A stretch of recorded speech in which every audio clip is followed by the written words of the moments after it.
Warm greetings, Code Monkeys, and welcome back to Superhero Month. So I have been participating in the Don't Break the Chain productivity technique this year. It's been working out pretty well for the most part, and one of my Don't Break the Chain calendars this year is to read for pleasure every single day. One of the things that I have been reading, aside from the ongoing comic book series that I follow, is this book. It's called Evil Genius, and it's written by Catherine Jinks. I've actually owned this book for quite some time. I picked it up from my university bookstore sometime in junior year, I think, and I had read through about the first 5 chapters or so when all of a sudden I had a whole bunch of work pile up all at once, and so I just kind of, put the book aside and I forgot I owned it, and I didn't go back to it until this year.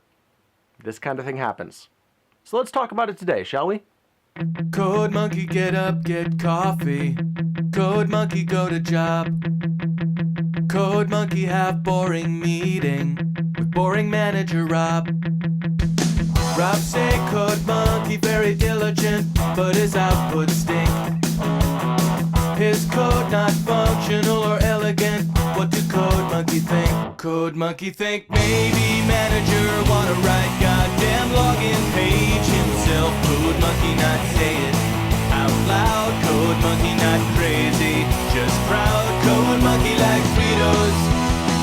Code Monkey like Tab and Mountain Dew. Code Monkey, very simple man with big, warm, fuzzy secret heart. Code Monkey like you. Code Monkey like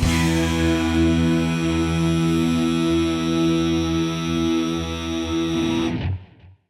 So this book is about a child prodigy. No, not that one. Who finds himself getting into trouble due to his tendency to hack into credit card databases and other sorts of sensitive computer information. Because he is so young, it's decided that he should see a counselor who can hopefully help him find a more constructive outlet for his intelligence. The young boy, named Cadel Piggott, is taken to Dr. Thaddeus Roth, who is a child therapist specializing in unique cases such as Cadel's. But as it turns out, Thaddeus has no intention of stopping Cadel from doing whatever it is he pleases.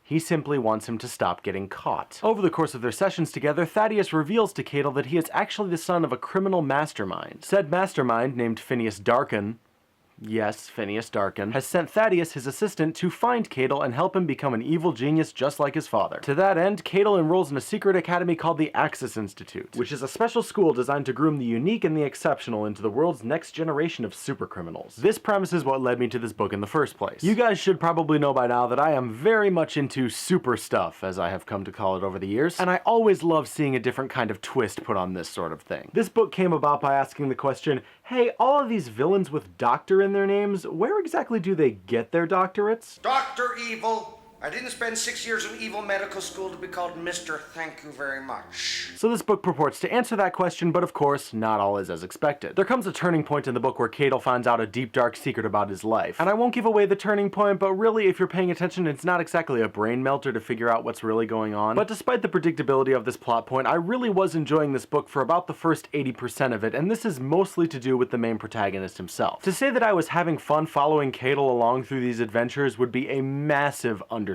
I loved this character. I would kind of describe Cadel as being like if Calvin from Calvin and Hobbes was a super genius with patience and self-control. It's true, many of the things that Cadel does throughout this story are bad, some even downright despicable, and he's often motivated by anger, revenge, and a massive sense of self-superiority. But because the book is written from Cadel's point of view, we get a sense of perspective on these actions. Yes, he causes trouble, but he does so because he's frustrated that everybody treats his brilliance and creativity like problems that need to be fixed rather than gifts that need to be nurtured. He acts out because he feels that he lacks control, and that the people who make decisions about him are only concerned with what's convenient for them rather than what's best for him. The psychology of villains has always fascinated me, and this book delves into this child's mind with a level of skill that I have rarely seen pulled off so well. I cannot praise the book enough in this regard. But you may recall that I said that I was really enjoying this book up through the first 80% of it, and while I do genuinely mean that, unfortunately, this book completely falls apart at the end. For a while, I was actually gearing up to call this one of my favorite books I'd ever read. It had a fun and relatable protagonist, a unique and interesting concept, and despite the predictable twist, it did manage to keep me guessing as to the particulars, and I was finding it genuinely difficult to put this book down. But it's because the rest of the book is so good that the ending is such a slap in the face. The author starts throwing in twists at such a breakneck pace that it was becoming genuinely painful to try and follow them all. And with a few rare exceptions, because the twists have basically nothing to do with CodedLockFilms' actions. It is incredibly disheartening to be reading through a climax where things are simply happening to the main character, rather than the story being driven by the actions of the character himself. It is particularly out of place in this story because up until this point, the book had been all about CodedLockFilms learning to be proactive and take control of his own fate, and all of that just so control could again be snatched away from him, so that he can do almost nothing but just sit back and watch the climax meander through twist after tedious twist. And then there's the fact that the book doesn't really end so much as just stop. It feels like Jinx realized that the story was getting really long and that she should probably make a series out of it, so she just slapped on a bunch of loosely connected twists instead of a real conclusion, and then just quit writing when she had reached a stopping point. Absolutely nothing is resolved at the end of the book. There's just a bunch of open questions hanging around unanswered, and CodedLockFilms is left floundering around in the custody of the state with no idea of what to do next. I get that part of the point of ending the book this way is to drive home the idea that CodedLockFilms never really had much control at all and is ultimately not the master of his own fate, but at the end of the day, an unsatisfying conclusion with a bunch of loose ends left untied,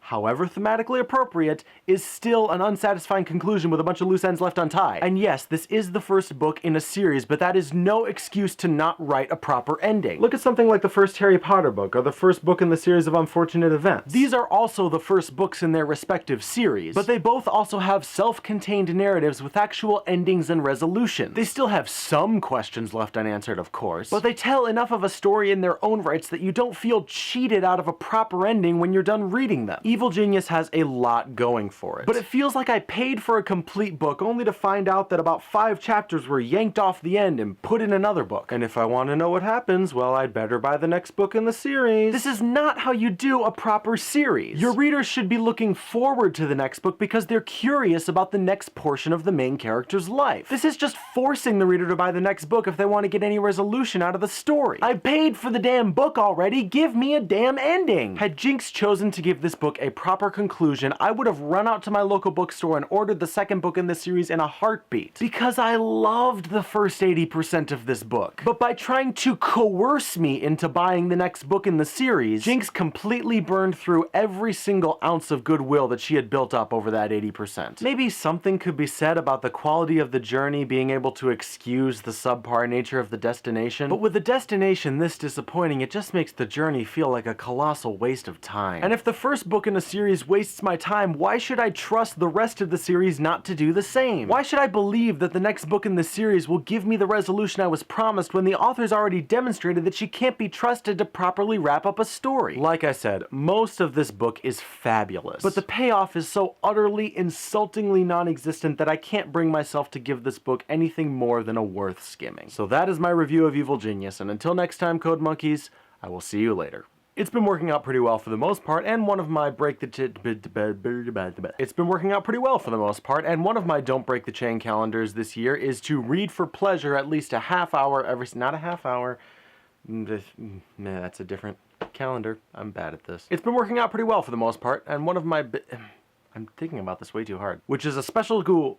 I've actually owned this book for quite some time. I picked it up from my junior to say that I was having, and he's off to motorboat.